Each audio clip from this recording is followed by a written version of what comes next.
Another application of thin films is the idea of an anti-glare, eliminating a reflection off of the surface.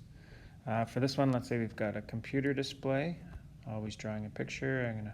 Here's my computer display. The display's got an index of 1.5. On top of that, we put a film. The film goes here. It's got an index of 1.3. It doesn't say it, but because it doesn't say it, we're going to assume that this is air, so an N of 1 out here. We shine some red light on it. So light coming from this side. Bundle of light number 1 bounces off the film. Bundle of light number 2 goes into the film, bounces off the display behind. Why you'd want an anti-glare to eliminate red is maybe the computer screen is going to put up a warning graphic in red.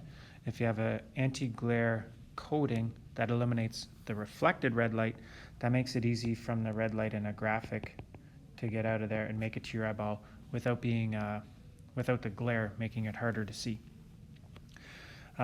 So working through kind of our algorithm, I don't want to forget to do it later, so right off the bat I'm going to figure out lambda prime.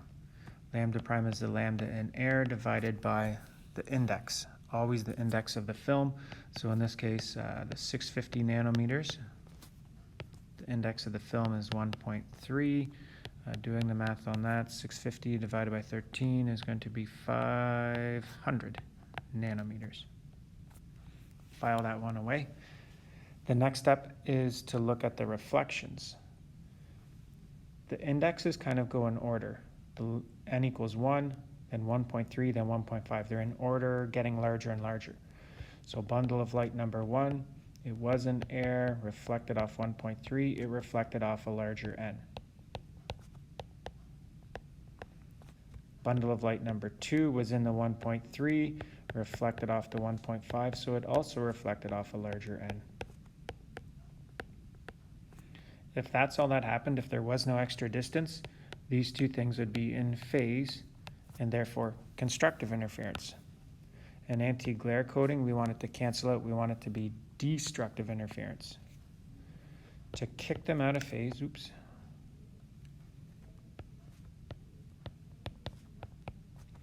they're kind of in phase. I want them out of phase because the question says it's destructive interference. To get them out of phase, the extra distance, the 2t, has to be half a wavelength. That'll put them out of phase. Or if we flip the 2 to the other side, the thickness needs to be a quarter of lambda prime. Lambda prime was 500, so the thickness would have to be a quarter of 500, which is 125. So this is another permutation. My n's were kind of in order, but the question wanted things to be canceled out. So to cancel them out, since the n's were in order,